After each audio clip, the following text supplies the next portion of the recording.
Okay, I'm doing a video for this Vox amp that I'm selling. It comes with a pedal that isn't probably the most obvious of how it works, so this video is mainly to show how this pedal works. This is a regular AC30CC2. It's the 2-input version. AC30 comes in a 4-input version with high and lows for top boost and normal on each, and then there's a 6-input version that's more of the non-master volume version, I believe.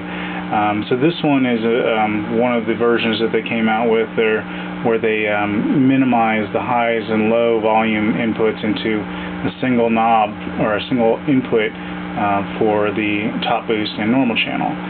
Now, one of the things about this amplifier that everybody seems to want to do with it is to turn it into a 2-channel amp, with one channel being the top boost and one channel being the normal channel. And unfortunately, the way it's set up, there is not an equalization of volume, so you end up having one channel much louder than the other.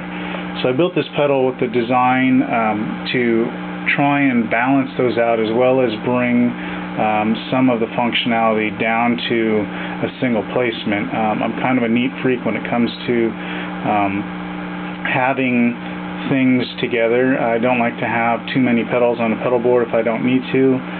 If I need all of those pedals, I hate having to have the ends of the quarter-inch jacks butting up against each other. I'd much rather have everything in one single box if that's what it needs to happen. So that's what I did with this particular one.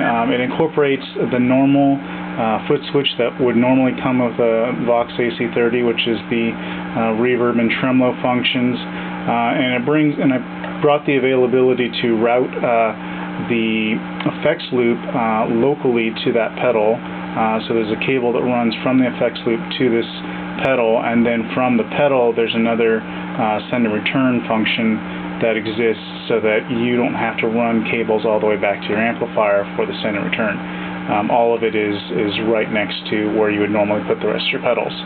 So in addition to that, there's the routing of the top boost or normal channel, and then just for added functionality, I added a boost PC board into it from guitarpcboard.com, and that allows you to kind of beef up the sound a little bit more for a little bit heavier distortion or a little bit more bluesier tones on the normal channel. So the way that I have this set up is my top boost is dimed, my clean channel, which is my normal channel, is about 1 o'clock on the dial, and I believe I have the bright switch on for it.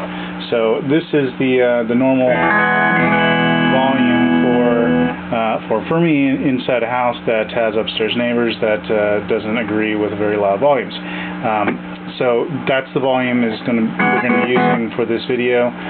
Right now it's in the off position of the pedal, so it's going to be running into the normal channel. Now if I select the foot switch, not only are we in the top boost channel, but you also hear that there's a very large volume change between and the normal channel. Now, one of the things that I decided that I wanted to do was try and figure out how to reduce the volume coming from the top boost channel. Unfortunately, the way that this particular Vox was set up, there is an effects loop to it, and you can reduce the signal going back into the return. So that's what this pedal was designed to do, and without having to make it complicated for those people that don't really need to have that functionality, I put the volume pot as an actual pot that's accessible on top. There's no knob, but it's still accessible and movable, instead of a trim pot on the inside of the board. So what this will do is, if I want to match this clean tone,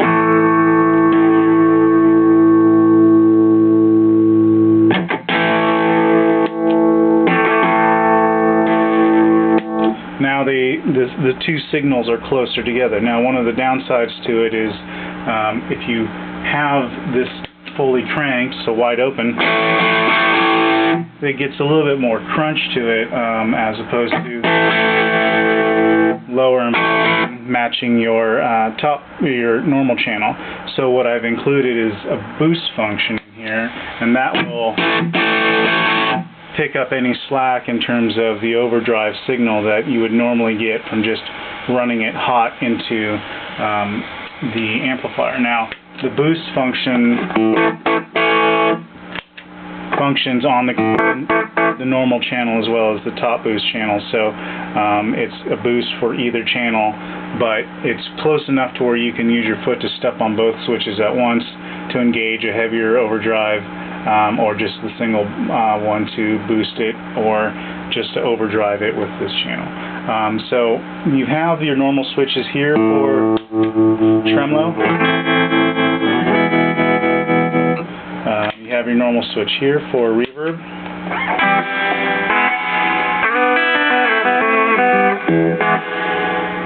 And then I also did, because the effects loop was very far away from all the effects that I wanted to use, I brought the effects loop down in an on-off switch. So right now there is nothing going into the effects loop except for the cables.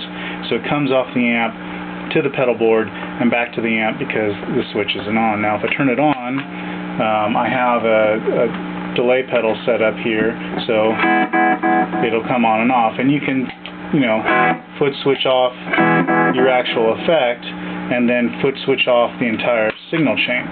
These are the send and return for the any effects you want to use, and you of course can daisy chain them to multiple effects, and this would be a master shut off for all the effects, and then of course you have your individual on-off functionality for the pedals itself.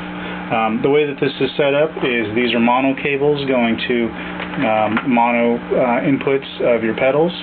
These are all tip ring sleeve or TRS cables, and they run out to the amplifier. The angled one is the effects loop, and that one goes to two mono cables at the end.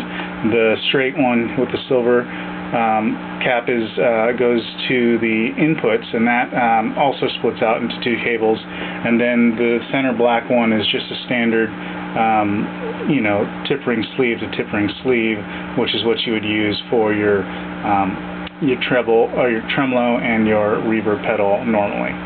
So that's this. That's the pedal that I have. It runs off a regular 9-volt adapter like the One Spot or the Boss power supplies. It will still function if you turn it on and remove the power. All the power does is light the LEDs for you. So plug it back in, doesn't do anything except show you that this switch is engaged. These are all true bypass switches, and that way you don't have to worry about these for the effects loop having to run through something that's going to be you know, tearing up your tone. It's going to go back into it and off. In the case of this one, it's just a straight direct link to the cable, and in terms of this one, of course, it bypasses the boost when it's not being used. So that's the switch itself. That's the amp itself. Nothing different about it. It's all stock. You know, it's a great amp, but I have another one, and I kind of want to buy some other stuff. So just kind of clearing out the closets, and well, in this case, it's not a closet, but doing some spring cleaning and getting rid of some items that aren't necessary for my everyday life of being a musician. If you have any questions, shoot me an email or you know, post